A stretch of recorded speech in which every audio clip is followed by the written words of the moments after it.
Welcome back. I'm here at the top of the Capitol building in Missouri to tell you to support homeschooling.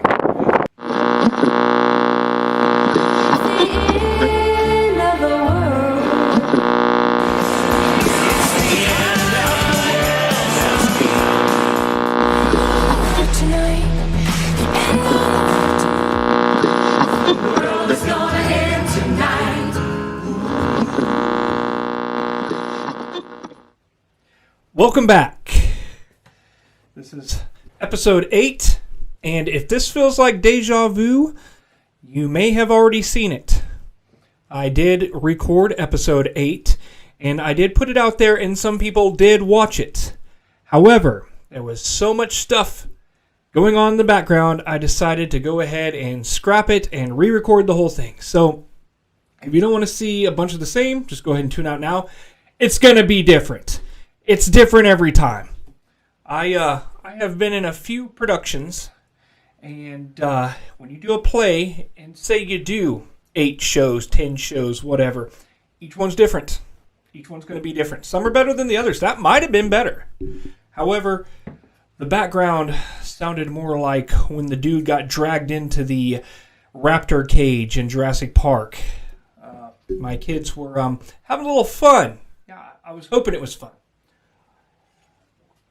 But nobody went to the hospital, so that means that my first aid skills are still on par. No, nobody got hurt. They're just, I have a bunch of kids, okay? And it's crazy when they're all playing. So, you seen me at the beginning of this, at the Capitol building in Jefferson City, Missouri. There was a homeschool event going on, and we took our kids there. They had a bunch of chairs set out in the beginning of the entrance to the Capitol. And let me just say, the architecture of the Capitol is amazing. Just, I mean, if you really stop and look at it, the scope and the size and the beauty of it. And I know it's not the best Capitol building out there. And I know there's better, more beautiful buildings, but architecture can be a really awe-inspiring thing. And that is awe-inspiring. So we go to the Capitol, and hold on a second. We go to the Capitol, and hey. So we go to the Capitol, and there's a homeschool event going on, and there's people giving lectures and information, and the whole reason we drove 3.5 hours to get there, we heard none of it. Not a bit of it. But it was an awesome experience, and we're just meandering around this huge building, and we come across this guy. This guy's like, hey, you here for a homeschooling thing? He's got a little pin on it, so I'm guessing he's one of the, he's a representative or something. And, we're here for the homeschooling thing. He says, hey, drop by my office, and we'll give you a special tour to the top of the Capitol. So cool. We went to the setup for the tour, and we went to this almost the top inside of the Capitol. It was called the Whisper Chamber, right? We went to the Whisper Chamber, where anywhere in the room you can just whisper and hear the other person. You're looking up, they're 40 feet away. You're whispering, and you can hear them just like they're right next to you. So that's cool. And then take us all the way up to the. I'm going to have this stuff playing in the background right here. So the stuff's playing. We got to see. Let me just go ahead and start that video. So yeah, the Capitol, beautiful. So the governor's. We went into the governor's office, and we went into the Secretary of State office. They had this antique punch. You might be able to see it in the background there, and all the kids got to make this a seal from one of the first seals that they used. Huge counterweights on each side, and you slam it, and it makes a seal. And they got a little museum in there, and this is the very center looking up. And if you're almost at the top of that, where that top rail is at the very top, that's where the Whisper Chamber is. And then we go to the very top of it, and you go outside, and you're at the almost where the statues statue is sticking out of the top there, and amazing view. And so wherever you're at, if you're close to your capital, if you're not, try to go to your capital. When we were in Washington, we went to the capital of Washington in Olympia, and it was pretty amazing too. Looking over a lake, and there's a little Vietnamese restaurant there that we got the best Vietnamese sandwiches we ever had in our lives. Go check it out, and you've also got the to experience and expose yourself to how your legislators, where they work, and how they operate. You'll see people walking up to somebody and wheeling and dealing and trying to make compromises. And my wife actually went by one of the sessions, and the representatives were in session and actually heard the arguments, and that was pretty cool. So homeschooling. Well, here we are, the very top. This dude right here, his aide, was also homeschooled. So homeschooling. What I'm going to say about homeschooling, when COVID hit, I guess the silver lining, right? Everybody gets taken out of all the schools shut down, and we kind of use that. Can't use any of the excuses for not homeschooling anymore, right? The kids are at home. You're going to have to do something. So after years of trying to get to this point, we went ahead and jumped off the ledge and started homeschooling, and we've been doing it ever since. And I think it's listen, there's a lot of good teachers. I have had experiences. There's this one teacher.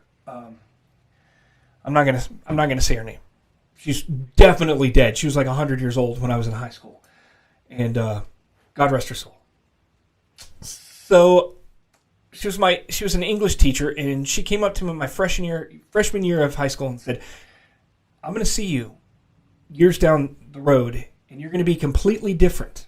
And you're going to look at me, and I'm going to look at you, and we're going to know, we're going to remember this point right here where I said you're going to be different." And I was thinking, this crazy lady, I am who I am. Junior, senior year, yeah, completely different person. I was like, wow. And she was a very unconventional teacher.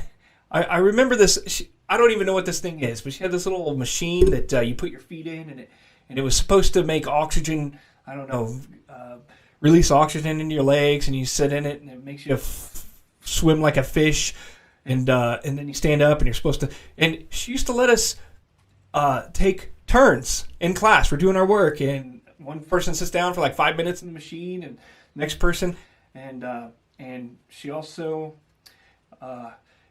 exposed the class to one of the most classic productions of Great Expectations, which I watched that version with my family not too many years ago. Our dog is named Pip.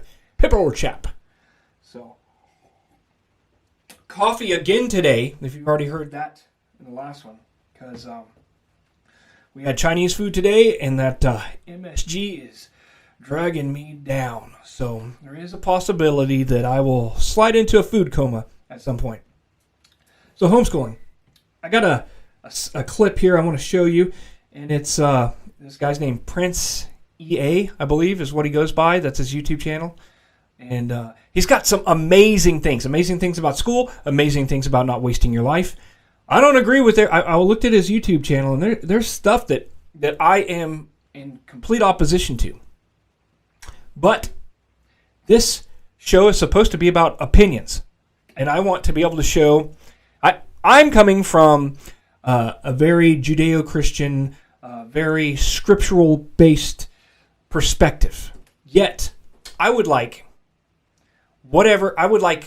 opinions to be able to be discussed here, even stark opposite opinions.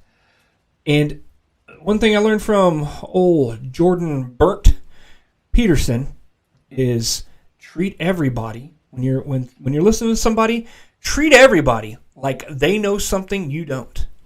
Even if most of their stuff that's coming out of their mouth you think is just a bunch of garbage, just come with the assumption that they know something that you don't. So here's this clip. Gentlemen of the jury, if we continue down this road, the results will be lethal. I don't have much faith in school, but I do have faith in people. And if we can customize care, cars, and Facebook pages, then it is our duty to do the same for education, to upgrade it, change it, do away with school spirit, because that's useless. Unless we're working to bring the spirit out of each and every student, that should be our task. No more Common Core. Instead, let's reach the core of every heart in every class. Sure, math is important, but no more than art or dance. Let's give every gift an equal chance. I know this sounds like a dream, but countries like Finland are doing impressive things. So, things called I Sued the School System. I will have a link to it in the description. It is amazing. It's great. And here's the deal. He goes into how the public school system, government school system is for the most part, there's probably good schools out there. There's bad schools too, and parents don't have a choice. Your kids get the education the government says you get. You've all seen the worst case scenarios, the inner city schools that they make movies out of. You know, I've had good teachers, I've had bad teachers. I think that at the place that I was at the period of time, it was probably a lot better time to go to a public school than it is now. I mean, Michelle Pfeiffer never showed up to teach any of my classes, but there is a lot of indoctrination going on, and that was always the intent. At least it has been for a long time since Dewey. Look up Dewey, Mr. Dewey Decimal System guy was not a very. He wasn't a friend. He was a friend to humanity, not to humans.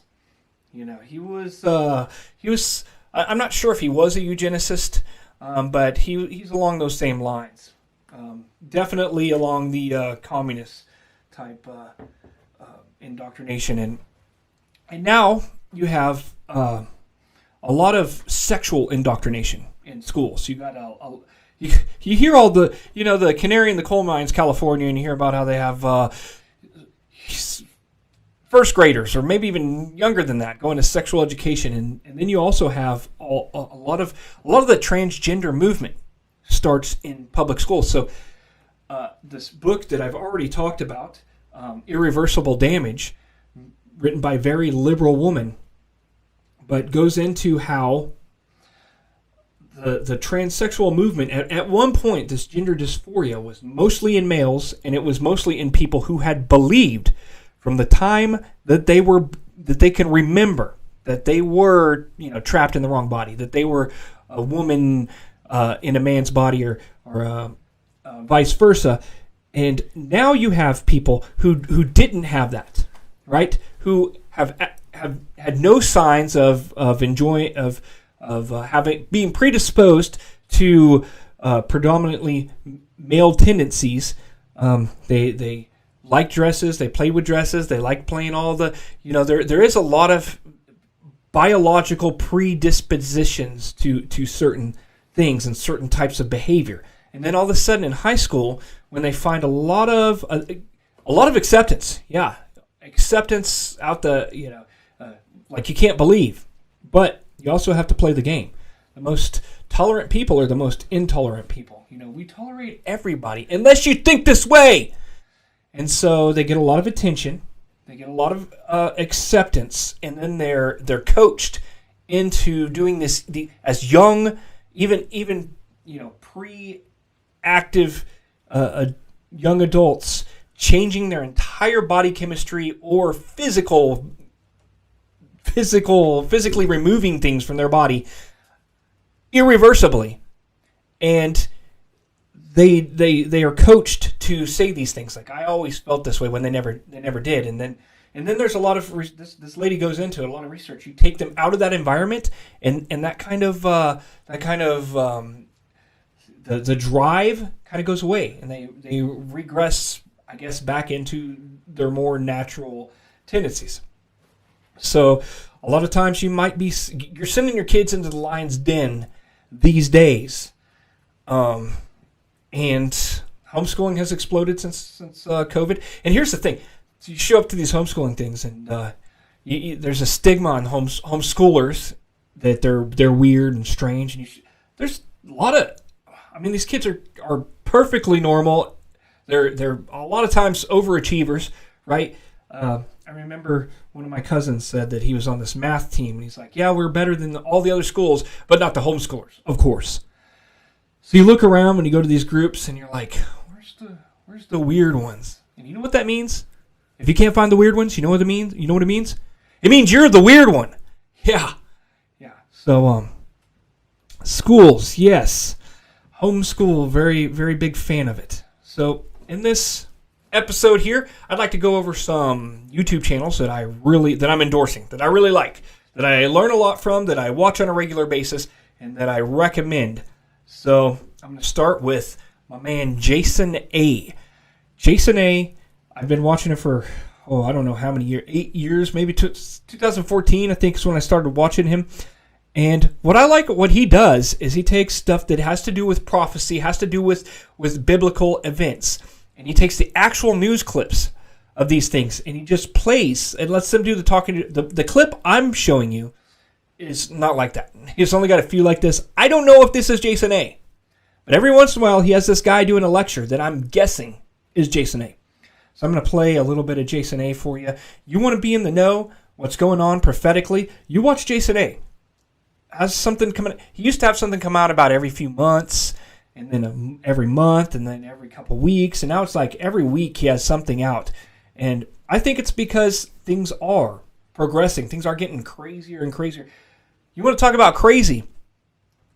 We've never seen a war like this. Two industrial, westernized countries with resources that the whole world is watching this. Nuclear threats because of this, and what's going on? Who the heck knows? Who knows what's going on? The mainstream media. This is how I like to get a lot of my information. You get your information from the internet. You believe everything you see on the internet? Yeah, I don't believe everything I see on the internet. I go through Snopes every once in a while and see how wrong they can get things, right? But what I like about the internet is anyone with a camera can show you immediately what's going on. Anyone with a cell phone, right? Sometimes you see these things first on the cell phone, and then you see them later down the road. You can't find the original footage, but you see the mainstream media has put out clips of the footage spun a very particular way, and everything that you watch is biased and spun in some way. Nothing is, unless you're watching just the raw video, it is spun towards an ideology. So here's Jason A. This is the answer. This will solve all the problems. We'll move past nationalism. We'll be done with patriotism and all the extremes, as Prime Minister Macron said it creates. This vision of France as a generous nation with a vision which carries universal values has been, in those dark times, exactly the opposite of the selfishness of a people which only looks at its own interests. Because patriotism is the exact opposite of nationalism.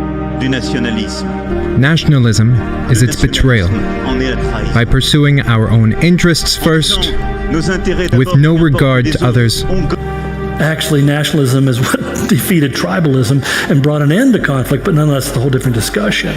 In other words, not just simply nation states, but supra states. So he's got a lot of videos. Check this guy out. Catch up on what's going on. I've been watching this guy about, there's so many local fish die-offs, bird die-offs, the booms that everybody's probably knows about that's been going on for years now. So check out Jason A. I'm going to put one of his videos in the panel at the end of this, and his channel will be in the description.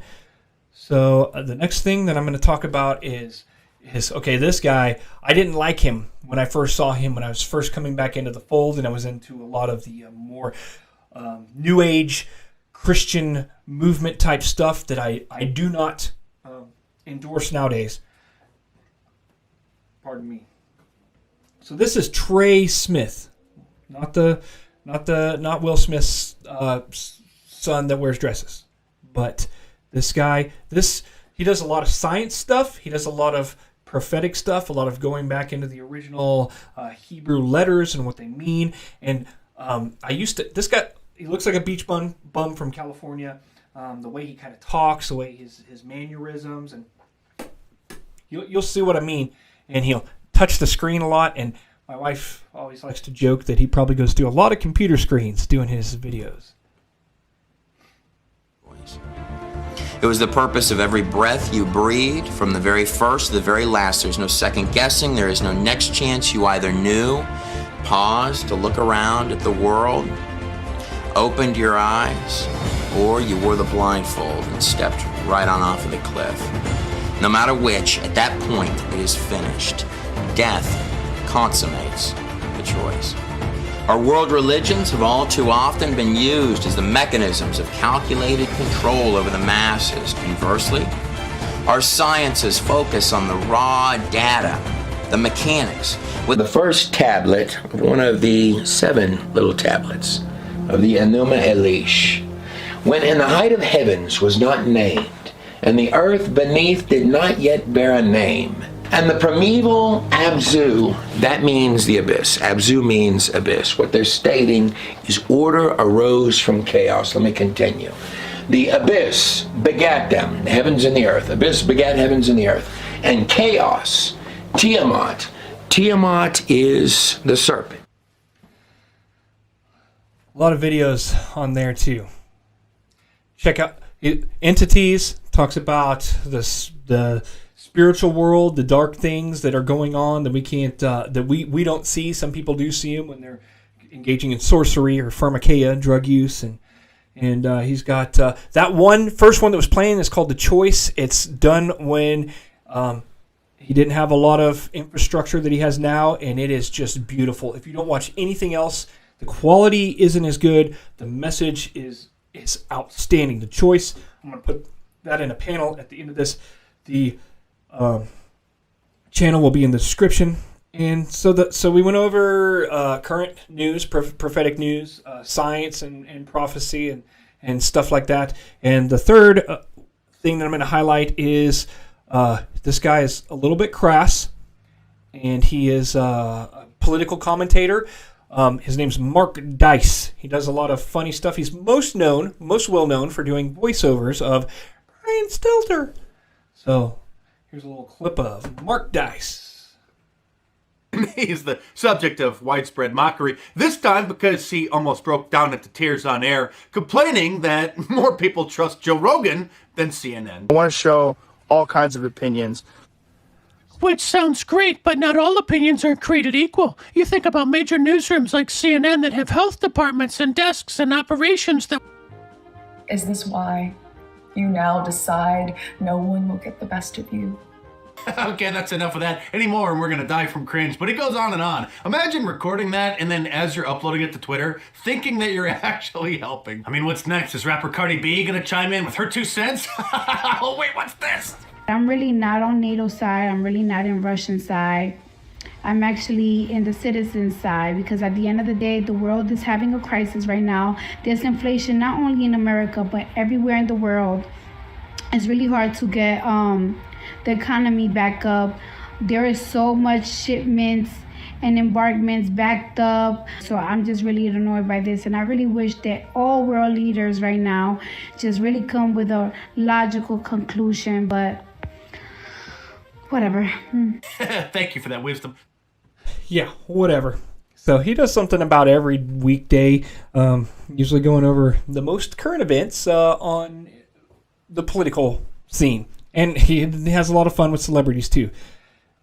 So, we're only allowed to hear a left-hand view of things mainstream. So he kind of does a pretty good job of keeping it in check. So one more mention, just because I like this guy's style. And I've been following this guy for a while. Michael Knowles. He's a little more classy. I'm going to play a little clip of old Michael.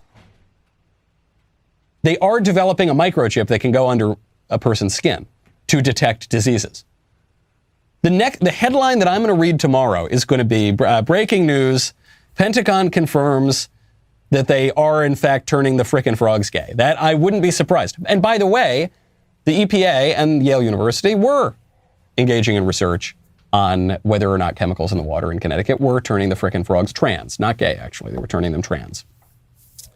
This is, on the one hand, I want to back away for a moment from all the theories about the microchips and stuff like that.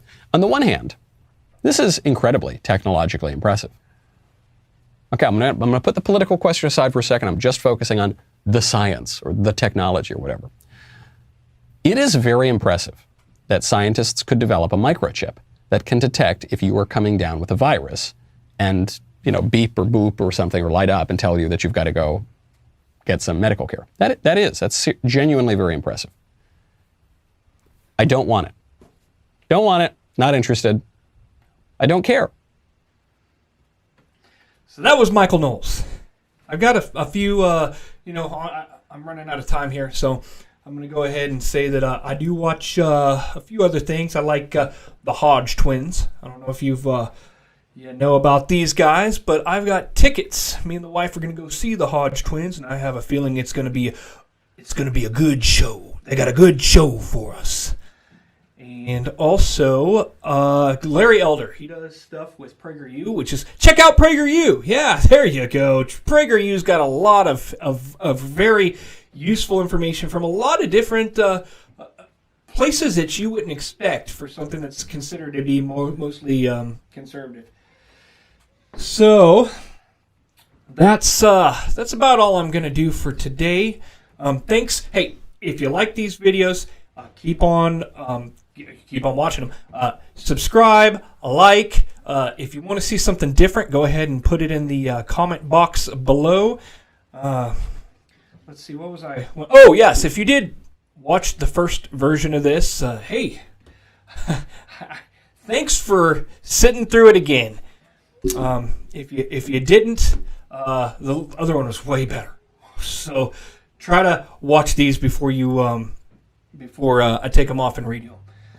So until next time, I guess I'll see y'all later.